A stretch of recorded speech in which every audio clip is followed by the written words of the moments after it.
It is preview season here on Armchair Analysis, and today it is all about the Louisville Cardinals. Jeff Brom going into another year out there and really looking to continue to build, become maybe a perennial playoff contender, or at least a perennial ACC contender out there at his alma mater. And it's going to be a lot of fun to kind of watch how they grow this year. A lot of changes, a lot of new pieces as we've kind of gotten familiar with in the Jeff Brom era. What do they look like in 2025? How are they going to perform? We'll do all that, talk about all that, including a 12-game prediction here at the end of the video. So make sure you stick around. If you're new around here, leave a like, subscribe, comment down below. We've been growing at a rapid rate. We're already into the 130s. We've demolished the 125 goal. We're on the 150, and we still got 10 days left in the month. I think we can get there. So make sure you leave a like, subscribe, share this video around, and let's go ahead and get into this. So 2024, the team went 9-4, 5-3 in ACC play. They were pretty solid, really all the way around. They had some small hiccups here and there, a lot of it regarding health. But this team, from kind of a play perspective, I thought they were really solid. This is a team that averaged 36.5 points per game last year. That was 9th in college football. Averaged 24.1 points per game allowed. That was 56th. Turnover margin per game was plus 0.3. That was 40th. Brought in a 68th ranked recruiting class, at number 31 overall portal class with 31 commitments. We'll talk about some of those. They brought a lot of guys in defensively, try to help themselves out, especially up front. And this team really just looks to continue to build and maybe be a playoff contender. They have a schedule that I think they can certainly work around and maybe put themselves in contention with. And they've got a roster that I think they can do the same thing with. You know, we look at this coaching staff. It's Jeff Brom and Brian Brom, of course, with the offensive side of the ball. Jeff Brom really, I think, has done a really good job of keeping the consistency year over year on this offense. As for the defense, it's going to be led by Mark Hagan and Ron English, both those guys co-defensive coordinators in the 2025 season. 4 returning starters on offense, Isaac Brown, Chris Bell, Colin Lacey, and then a returning starter on the offensive line. Miller Moss comes over, starter last year at USC, and was benched towards the end of the year. Things just not consistent enough, I think, throughout the season. They're expecting a little bit of a turnaround, a lot more consistency from the quarterback position. They were pretty solid last year. I don't think there's too much that they walked away unhappy with. But this year, looking to continue to build off of that with Miller Moss. Isaac Brown and Duke Watson will be your running backs this year.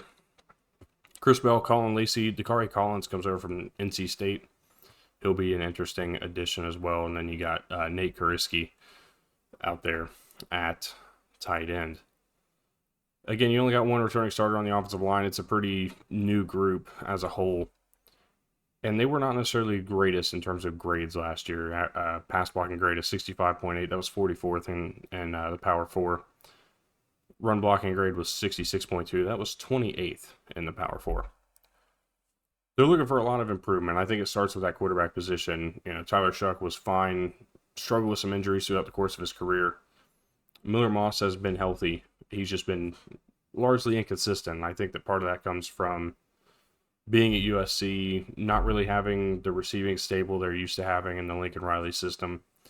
And things just didn't work out over there.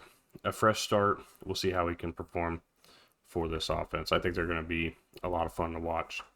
The defensive side of the ball, this team returns 4 starters. This team last year gave up 5.5 yards per play. That was 64th in college football.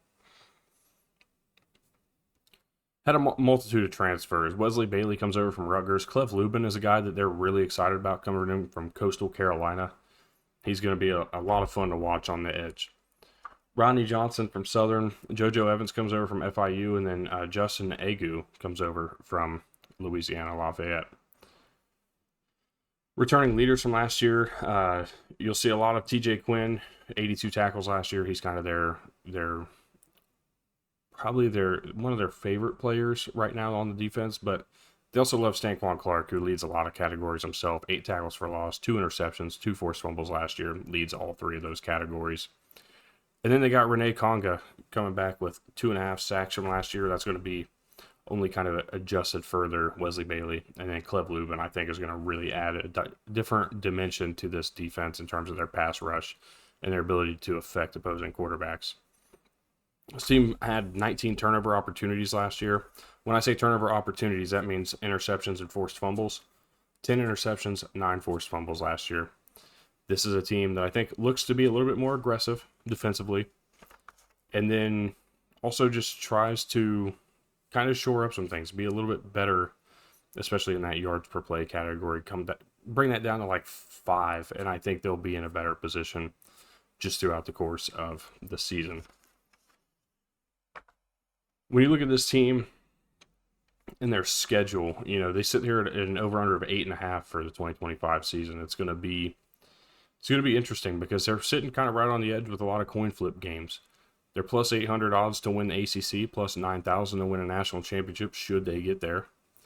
And again, the schedule is workable. It's not necessarily the toughest thing as we pull it up here. You see that game against Clemson, you got a road trip to SMU, a road trip to Miami, and even a road trip to Pitt. You can add on to that if you want. That road game against Virginia Tech, Boston College is largely unknown, kind of what they'll eventually be.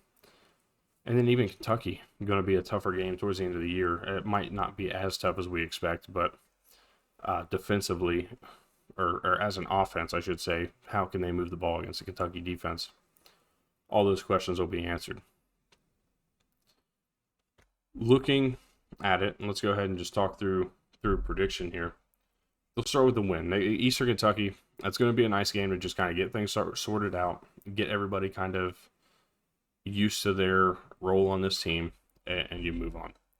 You get a Friday night game against JMU at home. I think it'll be a pretty simple game to get a win in, but it will be tough still. James Madison did not really go anywhere. Bob Chesney came over and took over, and it has kind of kept them at a similar level of play. They haven't necessarily been great, but it's kept them in a good spot given all they lost.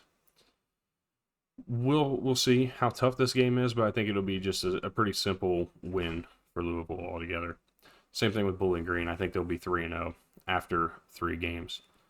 You get that road trip to face Pitt early in the season, and I'm really, really big into bought into Eli Holstein, Des Reed, really the entire Pitt offense. And then I'm really bought into the defense. I think they're going to be improved from last year. This was a team that sat kind of in the bottom half of the Power 5 in terms of, or Power 4, sorry, in terms of yards per play, points per game allowed. I think Pitt's defense is going to kind of turn itself around as Pat Narduzzi would expect, or would, I think, has put an emphasis on. I'm taking Pitt to get the win there. That home game, or the home field advantage being the difference maker, but just overall, I think that Pitt has just a little more in the tank here. You get a win over Virginia before a road trip to Miami after a bye week. That's going to make it a little bit more interesting. And this is certainly a winnable game. I'm not putting Miami in this category of, I won't say unbeatable, because that's not true at all. But I'm not putting them in this category of like certain to make it to Charlotte, where a lot of people have. A lot of people think it's Clemson and Miami going to be facing off in Charlotte. And I'm not saying that I don't agree to an extent, but I don't currently feel that way in terms of it's a foregone conclusion right away. This game being on the road, though, is going to make it a little bit tougher for Louisville. I think that Miami gets the win. They'll bounce back with a win over Boston College, just being the better team and at home, I think really helps them out there. Get a big win in Blacksburg against Virginia Tech. This is a big game, I think, for both parties. Louisville's trying to keep their playoff hopes alive. Virginia Tech's trying to get a marquee win. This will be a top 25 win should Virginia Tech pull the upset. Nonetheless, taking Louisville to get the job done. You move on to that home game against Cal. Get a pretty solid win there. And then you face Clemson at home. This is a spot for Clemson to lose a game, and I'm not very much surprised to say that Clemson's unbeatable, but this is certainly one of those games for them that I think it's going to be a lot tougher for them to go and win. Not only that, but they're on the road on a Friday night in Louisville, and I think that that's going to make this game a lot more interesting. And certainly at this point in the season, we will know what both of these teams are, and if Clemson's as good as we say they are, is Louisville as good as they have potential to be? I'm taking Clemson to win, but it's going to be a closer game. A lot of fun to watch. A road trip out to SMU. I think they'll bounce back and get a win here. This is going to be a tougher game and one that certainly bounces back and forth. But for right now, I'm giving Louisville the win there. And then they'll close it out with a home game against Kentucky. I think they'll get the win, closing out 9-3, 5-3 in ACC play. I think this team has really few question marks because this is a very similar roster setup to last year. A quarterback who's, I think, somewhat underrated. Tyler Shuck, nobody really was sure what he would be when he came to Louisville. He stepped in and, when healthy, played really well. Miller Moss is kind of the same way. Underrated. Not a lot of people are showing him a lot of love coming out of USC. And he's going to land at Louisville, land in this offense, and I think really be able to take a step forward and become maybe the playmaker, maybe the quarterback that everybody wants to see. Isaac Brown's going to be really good. I'm excited for Colin Lacey to get a full season healthy. He had the collarbone that he broke last year in fall camp. Missed about, I think, 4 or 5 games last year. Came back and just never really played as good as I think we could have seen from him. So seeing how Colin Lacey builds throughout the course of this year, I think he's going to be kind of an all-conference style talent. And we're finally going to get to see that. And then again, that defense, I'm just really excited to watch Clev Lubin play at a Power 4 level. Obviously, again, coming from Coastal Carolina, being the game wrecker he was for them in the Sun Belt Conference play, seeing how they turn that around and how he can turn that around and into production at the Power 4 level is something I'm also really excited about. This is a team that has a lot of potential. Could be an ACC championship contender. I have them at 9-3, 5-3. That doesn't put them there currently, but that is not to say that in the near future, my mind can't change. A lot of things will change between now and when I do full conference previews in just a few weeks in the middle of August. So we will see how things go from there. Appreciate y'all tuning in. Again, if you enjoyed the video, leave a like, subscribe, comment down below. This one was a lot more cut and dry because there was a lot less change. And there was just a lot more conversation about how this team can continue to improve from last year because it's a very similar roster setup, like I said earlier.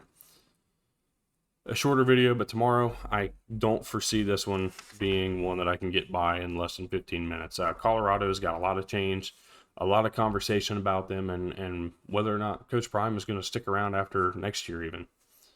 They're going to be an interesting team to talk about. I'm pumped to get to that one because I think it's going to be going to bring a lot of intrigue to it. And then, of course, we got Iowa following them and Alabama this week. So it's going to be a busy week. One of these days, probably tomorrow, is going to have a double upload to catch up from yesterday when I missed the video yesterday. Being out of town, wasn't really able to get a video recorded. As a matter of fact, I forgot my book that I used to write down and write out all my thoughts on these previews.